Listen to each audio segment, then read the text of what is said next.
Magandang araw sa ating lahat at malugkod ko kayong tinatanggap sa Season 3 ng Usapang K kung saan ating pag-uusapan ang mga spiritual na mga pananaw at mga kwentong kapupulutan natin ng aral. Simulan po natin ang ating programa sa isang panalangin. Sa ngalan ng Ama, ng Anak, at ng Espiritu Santo. Amen. Ama naming mapagmahal, sa aming pagtitipon ngayon, itinataas namin sa iyo ang aming puso at isipan. Maraming salamat sa biyaya ng buhay, ng pananampalataya at ng pagkakataong makapagbahagi ng pag-ibig at kaalaman. Panginoon, tulungan mo kaming maging bukas sa iyong kalooban, gaya ng sinabi mo sa kasulatan. Alam ko ang mga plano ko para sa inyo, plano para sa inyong ikabubuti. Naway gabayan mo kami upang maging asin at ilaw ng mundo, maging tapat sa paglilingkod, at maging saksi ng iyong kabutihan sa aming komunidad.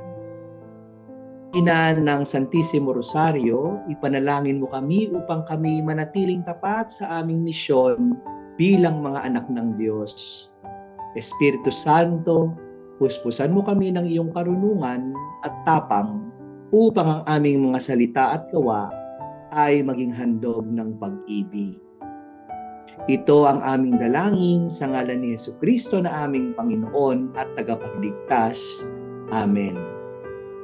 Sa ngalan ng Ama, ng Anak, at ng Espiritu Santo. Amen. Amen. Amen. Mga kalakbay, kayo po ay nakikinig sa programang Usapang K sa Radyo Maria Philippines sa pamamagitan ng 99.7 FM Tarlac, 101.5 FM Cagayan, 102.1 FM Isabela, at 95.9 FM Zambales. At pwede rin po ninyong dalawin ang ating official website ng Radyo Maria, radyomaria.ph. At mababalikan din po ang mga episode ng Usapang K sa ating YouTube at sa Spotify. Hanapin lamang po natin ang Usapang K. Ayan, magandang araw mga kalakbay. Kalakbay. Ayan, kumusta naman Father Paul? Kumusta ka naman dyan? Ayan, okay naman. No? Dito sa Europe ay patapos na yung summer. No? Kaya nagsisimula Lumalamig na. Pumasok. Pumasok. At lumalamig na. Yes, lumalamig. Ayan. Kasi, may nagbabalik sa ating Father Paul na ating kasama. Si Brother Den. Yes. Kumusta naman? Kumusta naman? So, Brother Den, Father Paul, magandang araw. Long time no see. At sa ating pong mga kalakbay na nakikinig po sa Radyo Maria, hello po, long time no see. Bakit ka nawala ka, Brother Den? Ano ang nangyari? Nawala po ako ng matagal-tagal na rin po, no? Kasi marami po tayong ginawa, lalo na po nung kasagsagan po ng summer, nagkaroon po ako ng summer apostolate sa aking diocese. Mm-hmm.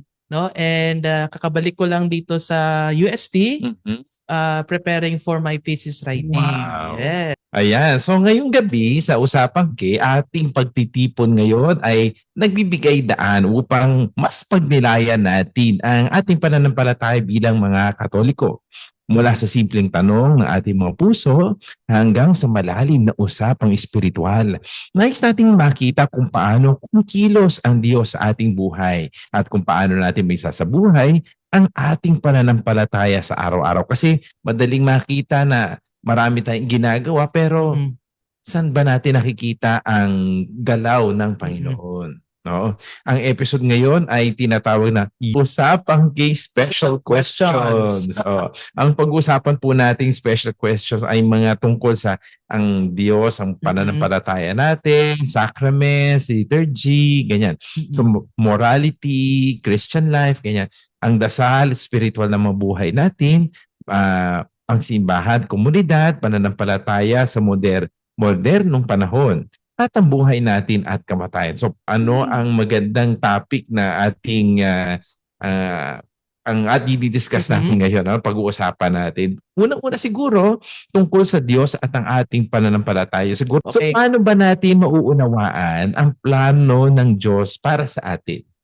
Well, Father Dex, Father Paul at sa ating po mga kalakbay, no? So ang plano ng Diyos, no, ay unti-unting nahahayag o nalalaman natin, no, sa pamamagitan number one ng dasal, no?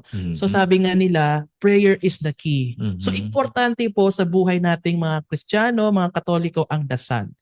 And then po aside po from prayer, we need also to read the Bible, no? So ang banal na kasulatan kasi doon din natin makikita yung mga kasagutan no? So mga questions natin na paminsan-minsan hindi nasasagot no, ng dasal. So when we sometimes read the Bible, so we can get answers from it. And then syempre yung mga pangyayari sa buhay, no? Yung mga faith life experiences natin, kahit yung mga simpleng karanasan natin, no? Sometimes it gives lessons to us. So ang pagiging bukas no sa kalooban ng Diyos at sa pagninilay natin sa mga palatandaan ng panahon ay nakakatulong. And then sabi nga no sa Bible, particularly no sa aklat no ni Propeta Jeremias, sabi po ng ano no doon sa Bible, alam ko ang mga plano ko para sa iyo. Plano para sa iyong ikabubuti. So there's an assurance that God is really having this plan for us. And that is what we call divine plan, or in a context of theology, that is what we call divine providence. So God is really planning what is best for us in our life. Brother din, itanong lang, paano ka ba magdasal o paano ba dapat tayo magdasal? Kasi yung ibang tao, nagdadasal sila pag kunwari may kailangan sila, nagdadasal naman daw sila, pero paano nga ba ang magdasal? Actually, Father, meron tayong basic formula no in prayer, and that is A, C, T, and S. No, so the A is adoration, C is contrition or asking forgiveness. The letter T is thanksgiving, and the letter S supplication. So that is a very basic formula of prayer. No, so first we adore, we worship God, we recognize that our God is almighty, no? And then C, of course, we have to recognize our imperfections. So we ask forgiveness sa mga we ask no sa mga we ask ng kapatawaran ng Diyos kasi nagkasala tayo, nagkamali tayo.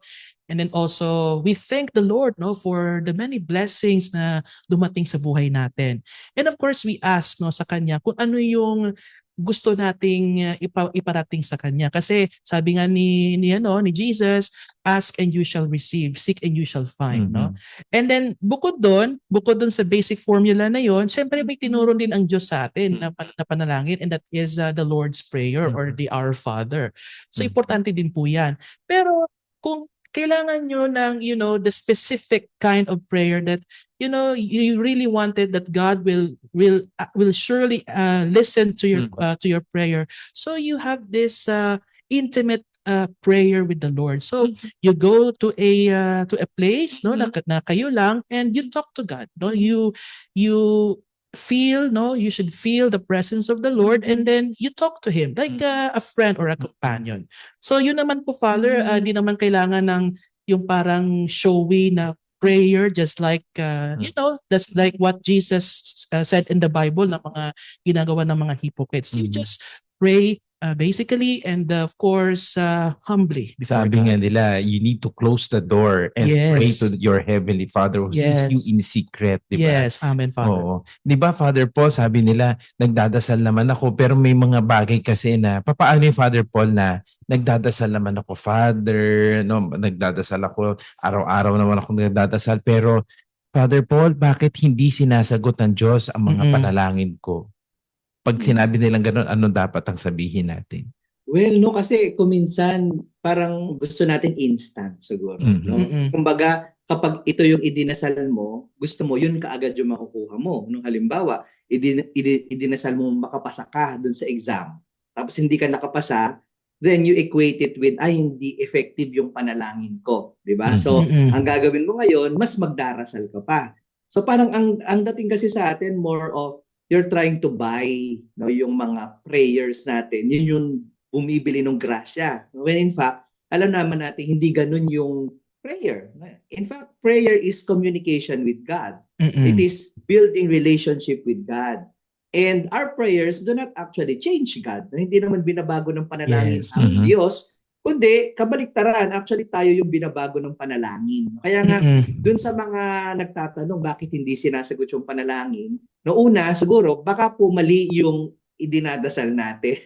Di ba? Tama. Kumbaga, di ba sinasabi natin palagi, that God will not give you what you want, but what you need. Di ba? Hindi yung gusto mo lang, kundi yung nararapat at para sa Panginoon, yun makakabuti sa'yo. Mhm. Kasi baka yung hinihingi natin, unang-una, kaya ako sinabing hindi tama, baka makakasama sa atin. Mhm. Diba? And our prayer to God would give us that, would develop in us trust and faith na ito ay isang Diyos na Ama na magbibigay sa akin ng mga bagay na mabubuti. Diba? Katulad nung, diba yung nasusulat niya sa parable, diba? Parang if you earthly fathers could give good things to your children, what more na yung Ama natin sa langit ay magbibigay ng mga mabubuting bagay sa atin. Tama. So, Tama. yun Oo. siguro yung isang punto na dapat nating malaman sa panalangin. Tayo ay binabago ng panalangin at lalong lumalalim yung pananampalataya. At saka yung pagsunod sa kalooban ng Ama, di ba? Mm-mm. Kasi yun yung panalangin natin. Hindi yung kalooban ko, kundi kalooban ng Ama. Tama. Paano, brother, din kapag parang nanalangin ako, pero kabaliktaran ang nangyari. Parang iba, parang sumama pa yung naging kasamaan pa, nakikita mo kasamaan, parang lahat gumagawa na ng pagkakamali.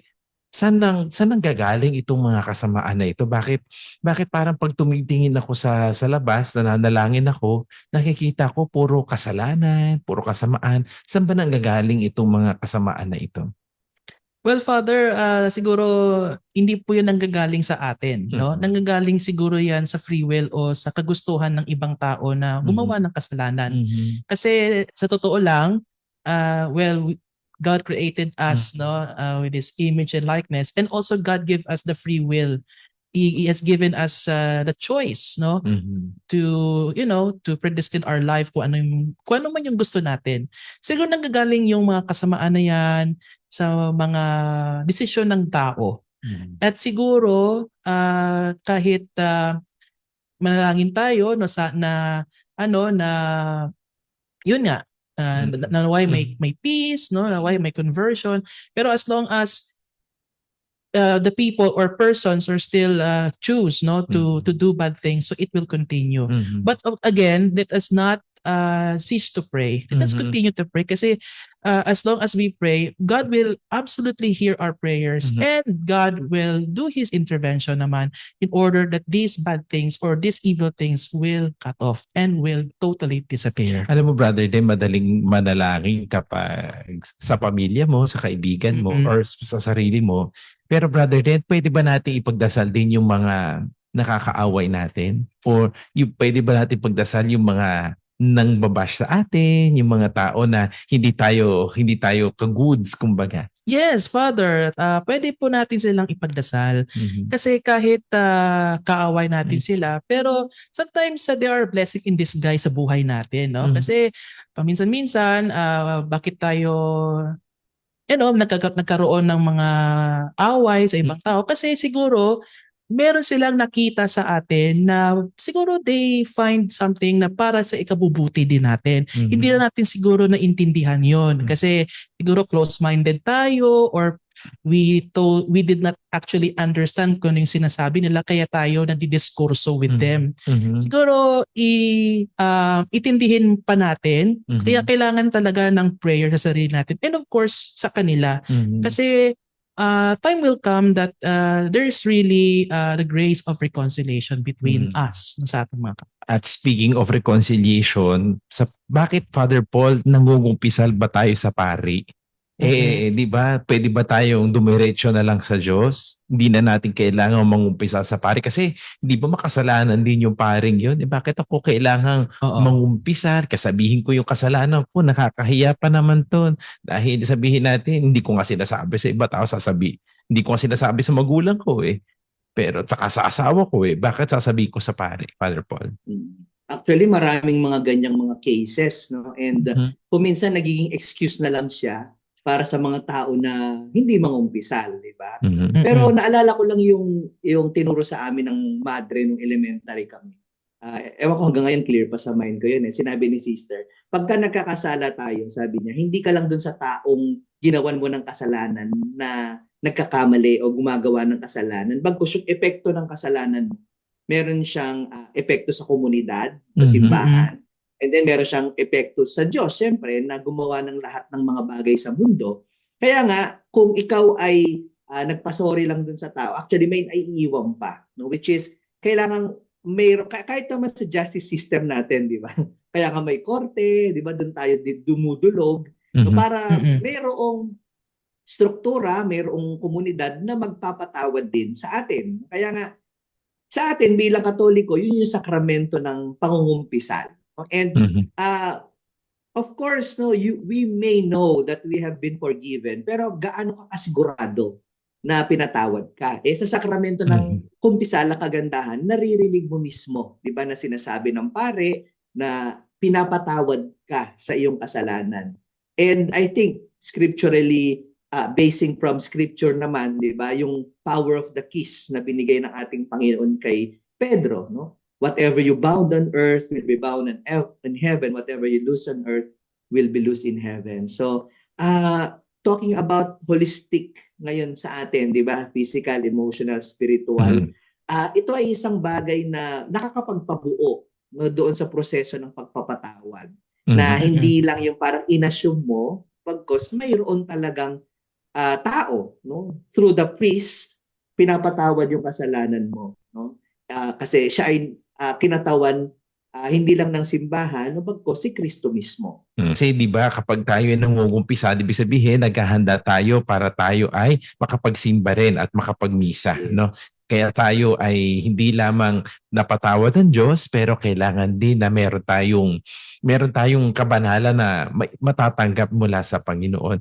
Bakit nga ba, Brother Den? Ano ba itong kahulugan? Bakit ba tayo nagmimisa tuwing linggo? At minsan nakakatamad pa nga sa mga bata, ano? Oo. Mga Obligasyon. alas 9, gigisingin ka. Alala ko, Gigisingin bata ako, maaga. ginigising pa kami ng magulang ko, nakakatamad. Pero bakit nga pa sa isang Kristiyanong Katoliko, kailangan nating magsimba, Brother Den? Well, kailangan talaga nating magsimba, no, bilang mga Katoliko, bilang mga Kristiyano. Kasi po, the basic answer for that is, yung misa kasi ay yung pinakamataas na uri, no, ng pagsamba. Pagsamba natin. Kasi doon natin iniaalay yung ating mga panalangin, at the same time inaalay natin si Kristo, no, sa pamamagitan ng kanyang katawan at dugo, no, sa pamamagitan ng tinapay at saka ng bino. At dahil din sa misa, aside that we pray, aside that we worship, we also hear the word of God. No? We also hear the word of God. So, gaya ng sinabi ko, kompleto regalo siya. Kompleto siya sa lahat ng ingredients para makuha natin yung tinatawag na fulfillment or the sacramental grace. Parang ito yung mga ginagawa ng mga sinauna pang mga Kristiyano, no? Dahil kapag sila ay sumasamba sa Panginoon, no? Sila ay nakikinig muna sa mabuting balita, tapos pagkatapos nun, sila ay kakain, no? Yung breaking of the bread, di ba? May salo-salo kumbaga. May salo-salo para tayo sa bahay natin, di ba? Pagka mag-uusap-usap tayo, hindi natatapos ang usapan, kailangan kumain tayo. Lalo mga Pilipino, kain ng kain, ano? Doon natin kasi nararanasan na tayo ay united as one community. As one community. Yes. Kaya nga tawag yun Holy Communion. Ano? Oo, kaya yung Holy Communion ay napakahalaga, no? Pero dahil doon minsan, di ba sa paglinggo, hindi nawawala din yung mga binyagan. Lalo dito sa Pilipinas, Brother din, ano? Laging meron tayong mga binyag, kaya nga pinagpala din ang Pilipinas dahil tayong Katoliko, maraming binyagan, no, ang nangyayari tuwing linggo. At saka may mga individual pa nga yan, community na binyagan. Father Paul, bakit nga ba mahalaga itong binyag na ito? Well, of course, no, yung binyag, ito yung sakramento na tumatanggap sa atin sa simbahan at ginagawa tayong mga anak ng Diyos. Una. And it's the gateway of the other sacraments, no, para matanggap natin yung ibang mga sakramento. Well, iba-iba yung paraan, no? Pero karamihan sa atin, lalo sa Pilipinas, mga bata, di ba? Mga sanggol, pinapabinyagan. Actually, Mhm. kahit dito Mm-mm. sa Gibraltar, uso pa rin yung pagpapabinyag, no, ng mga bata. And yung iba, na-experience ko din, sasabihin, at saka na lang po namin pabibinyagan pag malaki na sila. Di ba? Totoo O yun. Mm-mm. sasabihin, pag nakakapili na sila. Nakakapili. Sa akin naman, iniisip ko doon kasi taking the inspiration from, di ba, ang sumasagot in behalf ng mga bata, yung mga Mhm. magulang, ninong at ninang. So Mm-mm. kasi sila yung nakakaalam kung ano yung makabubuti sa bata. No, kumbaga, habang bata pa, since alam mong ito yung makakabuti sa kanya, ibigay mo na. No, Mhm. lalo Mm-mm. na siguro nung araw kaya pinayagan yung infant baptism kasi yung iba namamatay, di ba? Parang high rate na mortality sa mga bata. Pero another thing, sabi ko nga, parang nagiging excuse na lang yung sasabihin tsaka na. Mhm. No? Siguro Mm-mm. sinasabi, una sa Pilipinas, magastos. Iniisip ka agad nila yung Yung handaan, iniisip reception, nila oo. Reception, yung pagkain. yung Pagkain, di ba? pagkain, tapos yung ninong-ninang, Oo. ginagawang Naku, ilang ninong buhay. ang mga ninang. No? Isang, Oo, sorry to say, oo. di ba yun ang nangyayari? Parang Mhm. kailangan mayaman yung ninong-ninang kahit hindi May naman kaya. talaga Mhm. namumuhay ng magandang katolikong ehemplo, di ba? Para lang Mhm. yung ibibigay nilang ano ba, regalo magamit sa reception. Basta Oo. Mm-mm. maraming, kumbaga marami tayo Yung kailangan malapit gawing ang pag-iisip. Christmas din, Pero ano? Bare months na Oo, actually. yes, Burmans. Oo. maraming Mga ninong mamanuhan. at nagtatago na rin yung mga yan. Ano? Oo, lalo na kung napakarami mong mga inaanak, di ba? Pero, Mm. I mean, ito sa mga ito, yung mga nagbibigay ng excuse na, tsaka ako na pabibinyagan pag pwede na siyang mamili, di ba? Mayroon akong sinabihan minsan, sabi ko, hindi ba mas maganda kung unahan mo na, di ba? Pabinyagan mo na. Ngayon, kapag ka nagkaroon na siya ng sariling isip, saka siya mamili kung ayaw niya. Di ba? Mm-mm. Pero ang maganda, sa simula pa lang, yung responsibilidad mo bilang katolikong magulang, ay nagawa mo. No? Para dito Mhm. sa anak mo, not just because gusto mo lang siyang maging katoliko, pero because alam mo kasi kung anong nakakabuti Mhm. para sa kanya. Di At ba? saka And, syempre, mm, at saka binibinyagan natin ang mga bata dahil tinuturing natin silang miyembro na Mm-mm. ng simbahan, no? Ang simbahan kasi hindi lang doon sa nakakaalam kung ano yung pananampalataya, pero iisang pamilya kasi tayo, no? Kaya yung the family of God, no? The children of God, no? Hindi naman hinihintay ng Panginoon kung kailan ka nagkakaroon ng isip para siya ay para ikaw ay tanggapin din, di Mm-mm. ba? Kaya mm, pag binyag ang Katoliko, lahat tayo kasama. Hindi natin, wag yes. ka munang pumasok sa simbahan, hindi ka pa binyagan, no? Yung mga Mm-mm. bata, pag Sinasama na nga natin. kaya nga kasama na natin na sila dapat ay kailangan binyagan para makasama sila, no? Pero paano ba natin, kunwari, di ba, sa mga bata na bibinyagan sila, binyagang Katoliko sila, sino-sino ba paano ba natin matatanggap ang Eucharistia? Kasi syempre pagkatapos natin binyagan, no, nakumpilan, no, tatanggapin natin ng Eucharistia. Pero paano ba natin maihahanda yung sarili natin at mapapalalim natin bago natin, ang ating pananampalataya bago natin tanggapin ang Eucharistia? Brother Den, paano ba yun? Yes, Father. Sa pamamagitan no ng pag-amin no sa ating mga kasalanan kasi syempre imperfect tayo, no? Mhm. May mga kasalanan din tayo. So kailangan nating aminin 'yon with the full humility. Mhm. And then aside from it, taimtim no na pagdarasal, no? Mhm. Deep prayer or deep spiritual Mhm. nourishment, no? At ang pagbubuo ng intensyon na tanggapin si Kristo ng buong puso at kaluluwa. I think those are the things or the Mhm. essential things that we need to prepare no Mhm. para sa sarili natin para meron tayong spiritual preparation no sa Preparation. pagtanggap sa banal na Eucharistia. Alam mo ngayon kasi Brother Den, ang daming nakapilang mga tao, tumatanggap lang, hindi nga nila alam Mm. po, hindi nga nila alam paano tanggapin ang Oo. Paano Eucharistia, hindi tumanggap? ba? Parang ano lang Hindi sila, ba? parang they want to taste lang the Oo, the host. host. Oo. Siyempre yung mga kamay nila, marurumi pa, alam mo yun, yung kung saan galing, may sulat pa nga yung iba. Number pa. Saka may May number number pa, pa. may kodigo pa yata yun. So parang may listahan pa ng utang. So parang hindi pa nila alam paano tanggapin. Minsan kukunin nila yung ostyang gano'n, yung left over right ba, right over Mm. left, o kaya kamay lang sa bibig ba. Paano ba yun? Father Paul, paano ba natin dapat makita yung sarili natin pag tatanggapin natin ang Eucharistia? Well, no, katulad nung sinabi ni Brother Den, sisigundahan ko lang, no? Kumbaga, Mhm. we have to prepare ourselves, di ba? Mhm. Kumbaga, unang-una, sa misa naman, provided yon na meron tayong examination of conscience, meron tayong act of contrition, no, yung paghingi natin ng tawad sa Panginoon, and then yung pakikinig natin ng salita ng Diyos, di ba? Ito ay nagbibigay sa atin ng disposition para sa panalangin, and Mhm. then yung ating pakikibahagi. Pero kung ang gusto kong ipunto, yung hindi Mhm. prepared. Ayun na Pwede nga. namang hindi prepared. tumanggap, di Pwede ba? bang hindi Oo, tumanggap, di pa, kung marami akong kasalanan, pwede hindi ko pa hindi tumanggap. nakapag-kumpisal. Sa atin sa Pilipinas hindi uso, Masama pero ba? dito napansin ko yung mga tao na hindi prepared at alam nilang they are in the state of sin, pumipila sila sa communion pero nagko-cross ng kamay. Yan Nagko-cross, nakaganyan. nakaganon Dito ano. Oo, Nakaganyan ewan ko sila. baka Oo. Oo. baka alam nila na ganun talaga. Tapos biblesan lang ng pare. Mm-mm. And Mm-mm. meron ako narinig ding isa sabing ganun. Actually, Father, that's a sign of humility on the part of this person kasi nakikita siya ng komunidad na hindi nagkomunyon, pumila, nakaganon, nagpabless lang. Hindi ko naman sinasabing pagchichismisan siya or what, pero what I mean is, alam niya kasi yung komunyon ay Kahalagahan din. napakabanal, no? At napakahalaga na you cannot accept it or receive it in the state of sin. No? And ito yung lagi nating inuulit-ulit sa ating mga mananampalataya no, na sana we frequent the sacrament of confession. Kasi ito ay libre, nandyan lang naman. And it's always grounding us no, na yun yung humility on our part.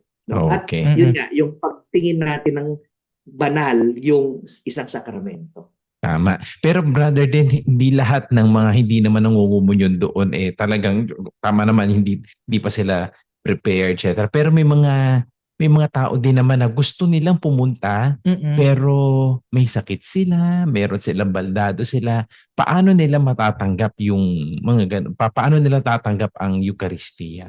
Well, nagpapasalamat tayo no sa handog no ng makabagong teknolohiya kasi meron tayong it's already present sa atin no yung aspeto ng social communications. Yan yung thesis mo. Yes, yung social communications. So, naisingit ang thesis. Naisingit. Pero kasi aside from social communications, meron din tayong mainstream media, no? So aside from mainstream media, meron tayong social media, and with those media, napapanood o nabo-broadcast yung misa, no? Lalo na nung pandemic kasi hindi tayo nakalabas sa ating mga bahay. So, nanonood tayo, nagpa-participate tayo sa online mass.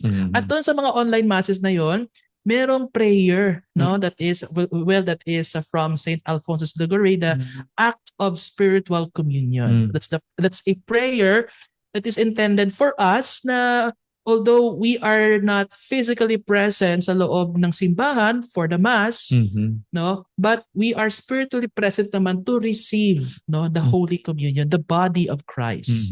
And with that, it is helpful, no, sa ating mga kapatid, sa ating mga kalakbay, na hindi sila physically present because due to unfortunate circumstances like their sickness or baldado sila.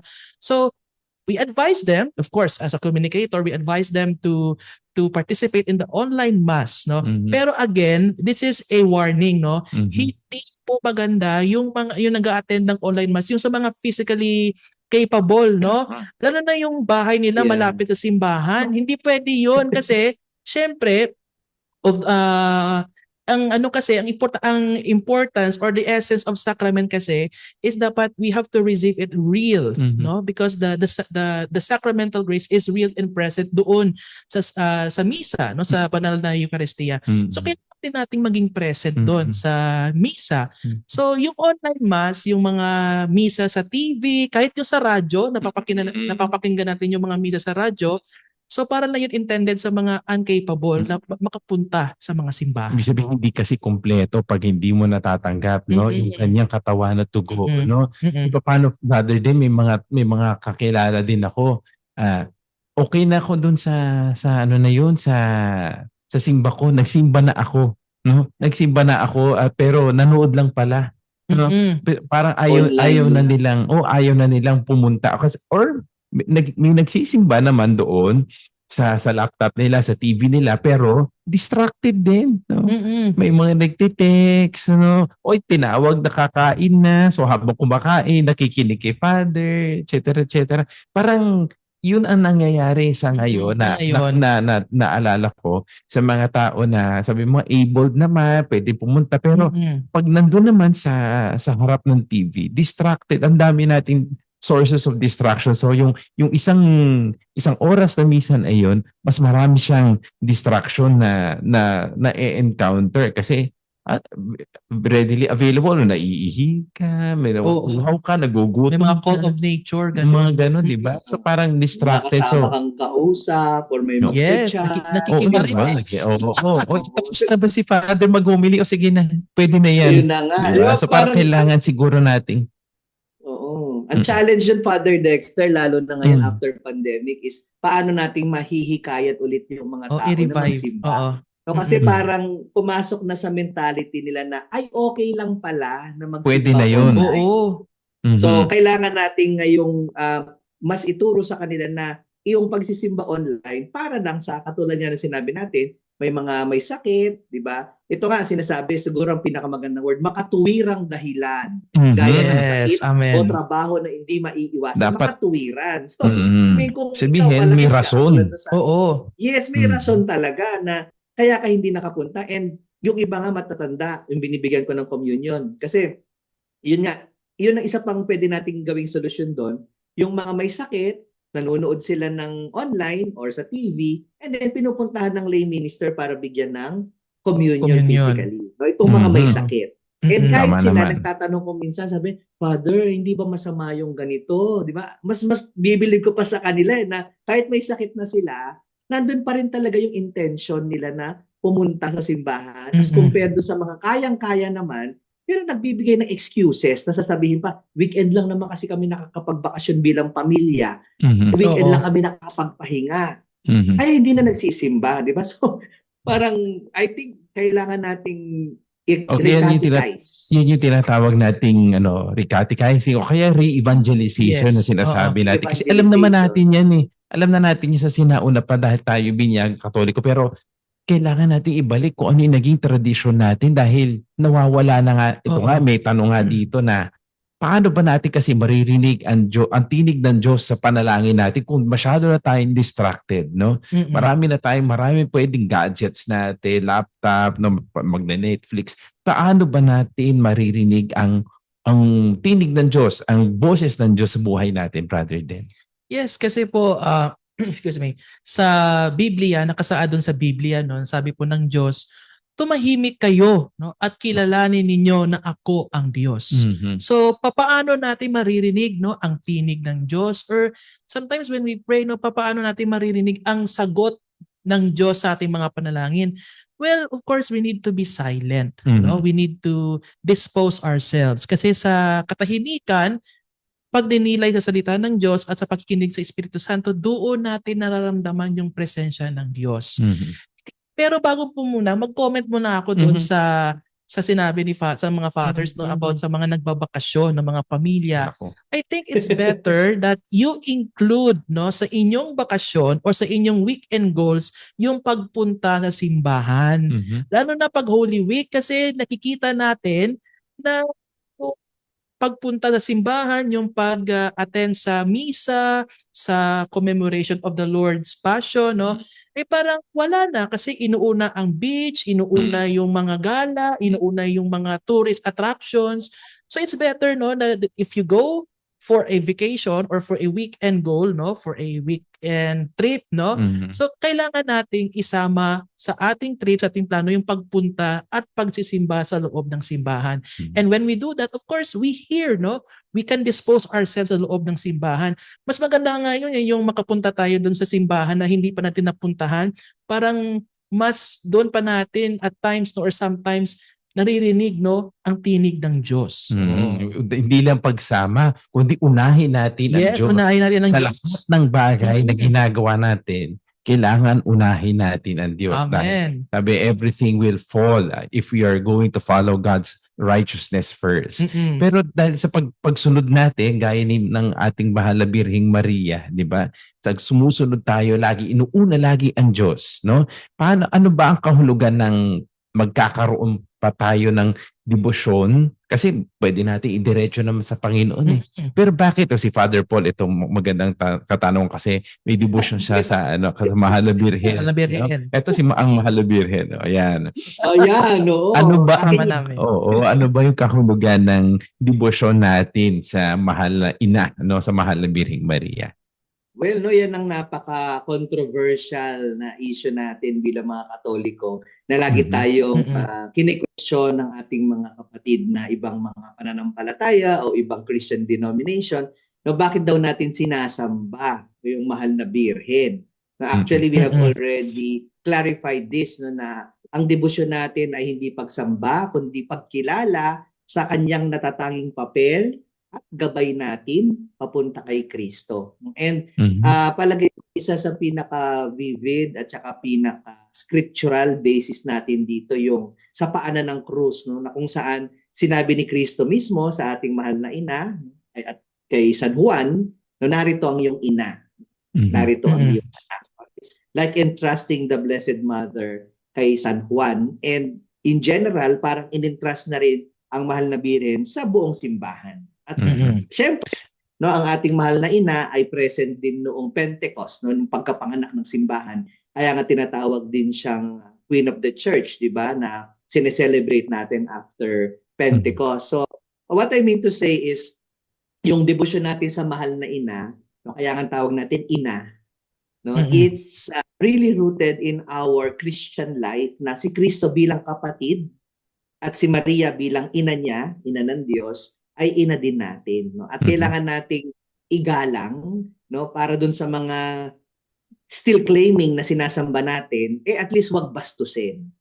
Kasi what's happening is, hindi nga nila binibigay yung karampatang honor para sa mahal na Birhen, bagkus binabastos pa nila. Even the images, di ba, sinisira, sinusunog. Sino ba naman ang anak na matutuwa na yung picture ng nanay mo sinusunog, sinisira? Yung kahit minimal respect na lang ibigay natin kung ayaw natin yung veneration na binibigay. Pero bilang Katoliko, it's really the veneration, the honor, and yung siya ay modelo natin, nagagayahin natin sa kanyang mga virtues ng humility, obedience, perseverance, charity. Ikaw, Brother, din meron ka bang devotion sa mahal na ina? Sa Iloilo yata meron pa Candelaria. Candelaria. Bakit nga pa maraming mga gano'n? Candelaria, Fatima. Ibig sabihin ba maraming mahal na ina? Ganun ba? Hindi naman po, Father Dex, maraming titles, maraming po si Mama Mary, maraming instances siguro nagkataon na kasi may mga kwento tayo na nagpakita ang mahal na Birhen doon sa isang lugar, for example sa Lourdes, sa Fatima. Kaya tinatawag nating Our Lady of Fatima, Our Lady of Lourdes, gano'n. And then may iba't ibang titles din si Mary. For example, Our Lady of the Most Holy Rosary, Our Lady, basta maraming title. Pero nag-iisa lang yan. That's Mama Mary, na tawag natin. Kung ano man yung title niya, she's the same. She is the mother of Jesus. She is the mother of God. Kaya sa amin, sa Iloilo, sa Western Visayas, well, meron kaming tawag kay Mama Mary. Yung tawag namin sa kanya, mahal niya Iloy. Iloy meaning mother. At saka meron kaming special devotion sa kanya, which is sa devotion sa Our Lady of Candles, or sa Nuestra Señora de la Candelaria. Saan ba nanggagaling itong devotion ng mga Pilipino sa mahal na ina? Bakit malapit tayo kay Mama Mary? Tayo mga Filipino Catholics. Pag may mga prosesyo, rosaryo, ay dagsaan ng mga tao, kahit naman siguro sa buong mundo, pero saan ba nanggagaling to, Brother Den? Tingin mo, saan ba nanggagaling yung mas marami pa nga kahit na nga doon sa kay Kristo, mas malapit tayo kay Mama Mary.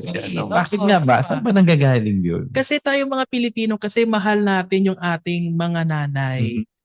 Malapit tayo sa mga nanay. Ako nga, Father Dex, ay Mama's boy. Mama's boy. Si Father Paul din, Mama's boy. Oo. So, Well, lahat naman. Sige. So, mahal natin yung ating mga ina, no? Yung ating mga Mhm. nanay. So, sa ating pananampalatayang Katoliko, dahil kinikilala natin si Maria Mhm. bilang ina ni Kristo, bilang ina ng Diyos. Mhm. So, meron tayong espesyal na debosyon sa kanya kasi siya ang ating pinakamamahal na ina, Mhm. no? Meron tayong mga nanay, pero si Maria kasi mas mahigit, no? Or parang sabihin natin mas mataas na nanay kumpara sa mga nanay natin. So kung nagbibigay tayo ng pagmamahal, respeto, paggalang sa mga nanay natin, how much more kay Mama Mary, no, sa ating mahal na ina. Lahat tayo tumatawag sa mahal na Birheng Maria, maging mga obispo, mga pari, mga laiko, tumatawag tayo lalo kapag tayo ay nagkakamali, di ba? Pag tayo nagkakamali, tumatawag tayo sa mahal na ina. Mahal na ina. Dahil parang pag nasugatan tayo, mama, di ba laging masakit po, no? Masakit po. Pero paano kapag yung mga obispo, mga pari, ang nagkakamali? Anong ibig sabihin doon sa pananampalatayang Katoliko? Kailangan ko na bang umalis doon sa simbahan, Father Paul? Kapag gano'n yung mga obispo na nagkakamali, sabihin marami nang nagagawang masasabing hindi maganda. Well, no, ang simbahan naman ay isang institusyon ng mga tao, at ang mga tao ay nagkakamali rin, no? Kahit ikaw ay pari, obispo, no? At kahit sino pa. Well, siguro yung iba tinatanong saan pumupunta sila kapag nagkakamali o saan sila pwedeng magkumpisal, no? Nagkukumpisal din sa kapwa pare, di ba? Pero dun sa tanong mo naman na kailangan umalis, no, I don't think bakit kailangan umalis. Di ba? Yun yung isang unang tanong doon. Ikaw ba ay naging miyembro ng simbahan dahil dun sa pare? Di ba? Unang-una tayo naging Kristiyano dahil kay Kristo. Of course, sometimes siguro yung iba practically ngayon lumilipat ng simbahan o ng parokya kapag hindi nila type yung pare doon sa lugar nila, no? And practically, no, meron din ako mga naririnig na ganyan, no, na nagsi-share sa akin kasi para sa kanila parang nagiging masyadong mukhang pera or scandalous or whatever. Sabi ko lang sa kanila, wag naman po ninyong iiwan yung simbahan. Kumbaga, ito ay isang pari lang o isang tao lang na sana ay wag mag-cause ng scandal. Hindi lang mga pare, even mga ordinaryong lay people, no, na sa tingin nila ay chismosa, halimbawa doon sa parokya na yon, or kung ano-ano, no, na kung minsan practically kung sino pa yung mga palasimba, sila pa yung kung minsan may mga ginagawang kalokohan. Pero yun nga, sana mag-persevere tayo, not because of these people kaya tayo maalis, pero tayo nananatili dahil ito yung tunay na simbahan at ito yung simbahan na tinatag ni Kristo. At tayo nananatili dahil sa ating relasyon sa Diyos. At saka ang sabi nila, hindi mo sinusundan si Judas, no? Ang sinusundan mo ay si Kristo, di ba? Kahit may Judas sa ating sa mga disipulo ni Kristo, hindi naman si Judas ang sinusundan natin. Bagamat may betrayal na nangyari, may pagkakanulo, pero hindi yun ang dapat tignan mo. Ang tinitignan daw natin at sinusundan natin ay si Kristo, no? Dahil si Kristo ang ulo ng simbahan at pagiging simbahan, paano ba natin makikita to bilang isa tayo at miyembro ng isang sa komunidad natin? Kasi ako, kunwari, ano bang ibig sabihin ng simbahan? Ang simbahan ba napakabanal? Alam nyo, may mga naririnig ako na ayokong magsimba kasi makasalanan ako. Ayokong magsimba kasi parang hindi ako katanggap-tanggap sa simbahan. Paano ko mararamdaman na miyembro ako ng simbahan, Brother Den? Well, sinasabi natin, Father Dex, no, na ang simbahan ay isang hindi lang basta isang institusyon, kundi isang katawan ni Kristo, no? At nararamdaman natin na tayo'y importante, no, na kabahagi no ng simbahan kung ihahantulad natin yung ating mga sarili sa isang physical na katawan, no? For example, si Kristo yung ating ulo and tayo yung mga body parts. Kung may diferensya sa isang parte ng katawan natin, so it will affect the whole body, no? For example, mawawalan tayo ng kamay. So kapag mawalan tayo ng isang kamay, so apektado ang buong katawan. So kahit maliit man yan na organ or parte ng katawan, importante po yun kasi yan po ang nagpapabuo sa isang general no na katawan. So ganun din po tayo no. Kahit makasalanan tayo, may nagawa tayong pagkakamali, pero we are still being considered as a important part. Kahit maliit man yan ng simbahan bilang katawan ni Kristo. Kasi kapag wala tayo, hindi tayo kumpleto. Parang yan yung sinasabi na communion of saints. No? Yes. Pag tayo ay hindi lang nag-iisa, kundi bahagi tayo ng isang napakalaking simbahan, no? Simbahan na nagmumula sa langit, sa purgatorio at dito sa lupa, ano? Na tayo ay dapat nananalangin sa isa't isa kahit na tayo ay nagkakamali, kaya nagnanalangin tayo, nagdadasal para sa isa't isa. Hindi ibig sabihin tayo nagkamali, tayo'y nadapa, hindi na tayo kailangang tumayo. Kaya nga siguro napakahalaga ng role, no, ng ating mahal na birhen at mga santo, mga banal na nananalangin para sa atin, para tayo makabangon muli, no? Pero paano ba ito makakatulong sa pagpapalago, no, ng ating parokya bilang tayo miyembro? Father Paul, paano ba nakakatulong ang isang ordinaryong miyembro sa pagpapalago sa ating parokya? Well, no, unang-una dyan yung pakikilahok natin sa mga gawain ng parokya. Naalala ko lang dati, di ba, meron tayong tinatawag na 3 T, di ba? Yung time, talent, and treasure. Di ba? Kasi kung minsan agad-agad ang naiisip ng mga tao kapag pakikilahok o pakikiisa sa parokya ay laging financial, no? Yung magbibigay lang ako ng akuloy, magbibigay ako ng collection, pera na lang, solicit na lang eh. Mahalaga 'yon, no? Pero aside from that, kasi lalo na yung sasabihin niya ay wala naman ako maibibigay na pera, 'di ba? In fact, sa other na parokya, lalo na sa mga probinsya, 'di ba, Brother Den, hindi naman pera yung binibigay kundi bigas, manok, gulay. Oo, 'di ba, manok yung buhay pang manok na ganyan. Tama po. Kasi parang very clear sa kanila na it is their contribution sa simbahan, no? Kaya nga hindi lang pera, no, yung oras, 'di ba? Yung magsisilbi natin bilang mga choir, bilang lector, commentator, etc.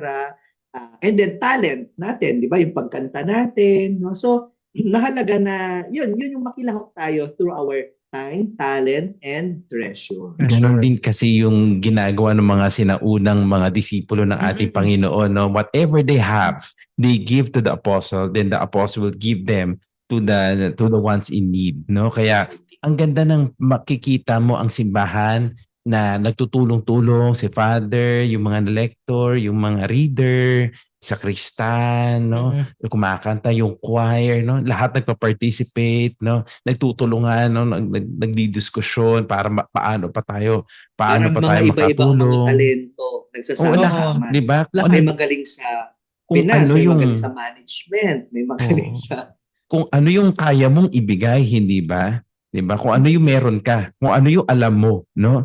Pero paano din sa alam mo na iyon? 'Di ba may agham, may siyensya, ano? Paano ba itong science? Paano ba pinapaliwanag? Kasi minsan sinasabi nila, oy, 'di ba magkasalungat ang pananampalataya at siyensya o agham? Paano ba 'yun? Paano ba yung brother din na 'di ba sabi nila meron pa nga ay paano ba nalikha ang mundo? Hindi na-explain ng hindi 7 araw lang ginawa ang ganyan. Para paano ba natin masasabi na may ugnayan, no? O may koneksyon ang pananampalataya at ang agham? Okay, so sa tanong na po yun, no, let us be clear, no, with this statement that faith and science are not enemies. Hindi po magkalaban ang pananampalataya at ang siyensa, ang agham. Sapagkat nagtutulungan pa nga po no, yung agham at saka yung pananampalataya. Sa aspeto po kasi ng agham, well, science explains no the reality, no?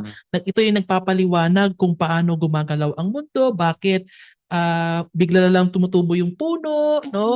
Bakit may bunga, no? Pagdating naman ng next year may panibagong bunga, parang ganun. So it explains the cycle of life.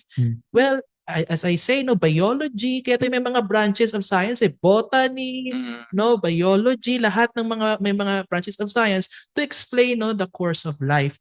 But of course, we don't just deal with science, we also deal with faith.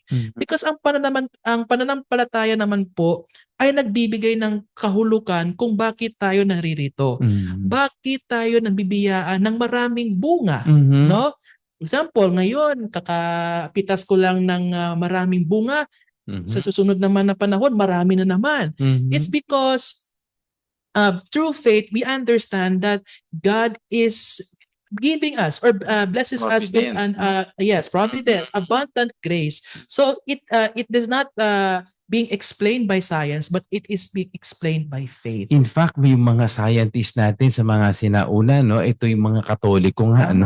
Yes yung po. mga scientists, so sila yung mga learned eh. Sila yung mga nakakaalam, sila yung nag-aral para ma-explain para masabi din sa mga tao na hindi magkalaban ang agham at ang pananampalataya dahil lahat naman yan ay gawa ng Diyos. Tama po. Lahat ng nakikita natin dito sa mundo at kung ano yung nangyayari sa mundo ay lahat yan ay may kinalaman ang Panginoon. Hindi dapat nating tanggalin hindi natin po pwedeng tanggalin, no, ang importansya ng Diyos sa atin. Ano, Father po, meron kayo dadagdag? Yes, naalala ko lang, 'di ba, sa Dominican meron tayong St. Albert the Great, 'di ba? So, kumbaga, it is through their scientific discoveries na mas napapalalim or mas napapatatag pa nila yung pananampalataya kasi hindi lahat ng sagot nasasagot na science, 'di ba? Doon pumapasok ngayon yung pananampalataya na through this through creation, to creatures, mas naniniwala tayo sa Diyos, parang ganun. Oo, kasi kahit naman dito sa agham na ito, yung na-explain natin ang agham at ang pananampalataya natin, paano naman natin ma-explain sa mga tao ngayon na sabi natin makabago na yung panahon, no? Ang dami ng AI na nga, mga artificial intelligence na nga tayo eh. Pero paano ba natin mapapanatili itong pananampalataya natin sa Diyos? Bagamat ang dami na natin nakikita sa social media, ang dami na nating nadidiscover sa artificial intelligence na sabi nga nila nakikipag-usap na yung tao doon sa artificial intelligence na to na hindi ko na kailangan ng maraming mga tao kailangan na. So parang nawawala na daw ang essence, no? Nawawala na essence ng may Diyos. Paano ba yung brother din? Well, mapapanatili natin, no, ang understanding natin about God, no, sa ating faith, even though there's already the presence of artificial intelligence, if we are responsible, no? Kung tayo'y po'y mapanuri at responsable po sa paggamit ng mga makabagong gamit, no? For example, social media, AI, no, artificial intelligence. Well, sinasabi ko po yan kasi po sa mundo po ngayon, parang nalilito na tayo kung ano po yung totoo tsaka yung peke. Naku, marami yan sa social media ngayon. Social media. Last time, nagka-issue nga sa Pilipinas kasi merong isang politiko na naniwala doon sa AI video, no, na parang sinasabi na yung speech daw or yung comment ng isang tao na nasa video ay parang tama, pero kung tutuusin AI video 'yon, no? So parang there is a confusion, no, of what is real, of what is truth, no, what is true, no, sa atin. Kaya maging mapanuri tayo at responsable. Pero naniniwala pa rin ako na AI is good, no? Mabuti rin po yung paggamit ng artificial intelligence because it really helps us to easily understand everything. No, for example, when we ask questions sa ChatGPT or sa ibang pong mga AI generated questions, no? So they provide us easy to get answers. But again, mas magaling at mas authentic pa rin yung human knowledge, yung karunungan ng tao. Kasi paminsan-minsan hindi rin naintindihan ni AI or ng artificial intelligence yung mga yung buhay natin, no? For example, when I ask AI about God, hindi masasagot ng AI kasi hindi daw siya naniniwala sa Diyos. So tayo, mas may alam pa tayo kasi tayo mismo ang nakakaranas ng biyaya at presensya ng Diyos. Iba daw kasi ang artificial intelligence sa human intelligence. Hindi naiintindihan ng artificial intelligence yung pananampalataya, Tama no? po. Walang lalim, walang spirito kasi pwede niya siguro sabihin yung knowledge, no, kung ano yung nalalaman ng tao. Pwede siyang mag-calculate, pwede niyang kunin lang ang lahat ng laman ng libro, pero hindi niya kaya na umakyat pa doon sa kanyang natutunan doon sa libro. Actually, yung AI, meron siyang, sabihin natin, utak, no? May kaalaman po siya.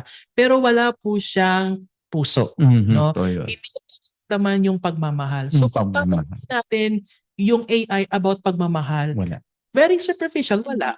Pero pag tayo ang tinanong, no, about sa pagmamahal, mas meron pa tayong sagot kumpara sa AI. Kasi yung abstract hindi niya na nakikita yon, yung love, yung hope, no, yung theological virtues, no, yung faith, no, wala sa kaalaman yon kundi doon sa pananampalataya, di ba? Ang daming issues, no? Paano daw din, kasama doon sa issue na yun, Father Paul, yung paano mga climate change din, kasama sa issue yun, artificial intelligence ngayon, pinag-uusapan ngayon yung mga flood control, ganyan, o sa Pilipinas, no, pinag-uusapan namin ngayon, like mga climate change, pangangalaga sa kalikasan. Yung mga baha ngayon, grabe. Baha ngayon, no.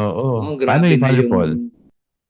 Pagkagahaman, no? Sabi nga actually hindi baha ang lulubog sa Pilipinas kundi corruption, pagkagahaman, kasakiman, no? I think ito nga, it goes back to that.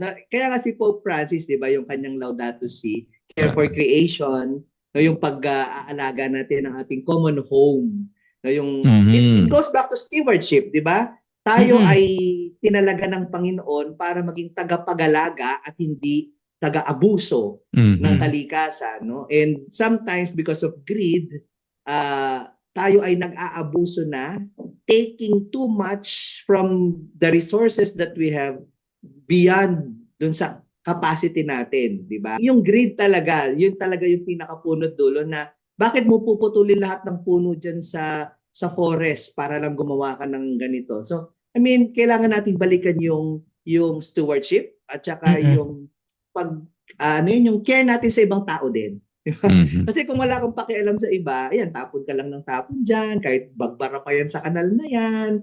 Diba? So, ang pakialam mo lang sa sarili mo. O malasakit, nawawala na. Malasakit, nawawala na rin. So, I think lahat ng ito, idagdag ko lang doon sa AI, di ba? Yung wala sa AI, sabi niyo, puso. Wala rin siyang kaluluwa. Kumbaga, nilikha tayo sa image ng Panginoon. I think yun yung nawawala doon sa AI. Kasi yung AI, image ng tao yan. Pero yung tao ay nilikha sa imahe ng Panginoon. Mayroon siyang aspiration, meron siyang free will, meron siyang hope. Yung lahat ng yan. Kasi nga, ito ay reflection ng Panginoon sa atin. No? And I think yun yung dapat nating yung i-value, i-treasure natin. Saka din siguro dahil sa pagpapahalaga natin dito sa mundong ibabaw, nakakalimutan natin na meron pang susunod na buhay. Susunod na mundo. Gusto natin, yun sinasabi, kasakima. Gusto ko ngayon lahat ng blessing ni Lord. Tingin mo blessing yun, pero iba naman yung ginagawa ko. So parang, ano ba yung, brother din, sa panghuling tanong natin, ano ba itong buhay na walang hanggan na sinasabi ng ating Panginoon? Kasi yun lagi sinasabi niya, eternal life, I will give you eternal life. Buhay na walang hanggan. At paano ba tayo makakapaganda dito sa buhay na walang hanggan na sinasabi ng Panginoon? Well, Father, ang tunay na kahulugan ng buhay, kaya tayo nagsisimba, kaya tayo nagdarasal, kaya tayo nakikiisa sa mga ganap ng parokya, at saka kaya tayo nagiging moral responsible sa ating paligid. Kasi po pagdating po ng panahon na tayo hilisan sa mundong ito, so ang buhay na walang hanggan ay yung pakikiisa sa Diyos magpakailanman. Kapwa, no? Kapwa kasi magandang maisabuhay din natin yung hindi lang natin iniisip yung sarili natin sa kagahaman natin, no? Kasakiman natin, dami natin iniisip para sa sarili natin, no? Pero pag inisip natin yung kapwa-tao, no? Sabi nga, the way you love your neighbor is also the way you love God, no? Yung sabi nga nila, kasi marami akong naririnig ngayon, love yourself. Pero bakit parang tumitigil doon ang pagmamahal doon sa pagmamahal mo lamang sa sarili mo? Kailangan itong pag-iibig na ito ay kailangan maisabuhay mo at maibigay mo rin sa kapwa-tao mo. Kaya ang kapwa-tao, tao rin yung kinakausap mo. Hindi lang ikaw ang tao dito sa mundong ibabaw. Ano? Tao rin ang kinakausap mo. Dapat mahalin mo gaya ng pag-ibig na ibinabahagi sa iyo ng Panginoon. Amen. So maraming salamat, Brother Ben. Maraming salamat, Father Paul at Father Willie. Nandiyan ka rin at maraming salamat. At magkikita-kita tayo muli sa susunod na edisyon ng Usapang Usapang K.